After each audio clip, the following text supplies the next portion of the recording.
దానికేమో మేకలిస్తివి, మరి నాకేమో సన్న బియ్యం నువ్వు కలిస్తివి. మేకలేమో మందలుగా పెరిగిపాయ, నాకిచ్చిన నూకలేమో ఒక్క పూట కరిగిపాయ. ఆడపచ్చరాళ్ళ జూకాలిస్తివి, మరి నాకేమో చుక్కగండ కోకలిస్తివి.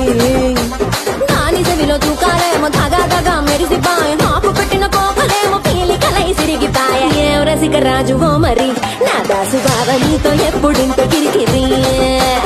ఏం రసిక రాజువో మరి నా దాసు బావ నీతో ఎప్పుడింత కిరికిరి. ఆ కుర్చీని మాట్లాడ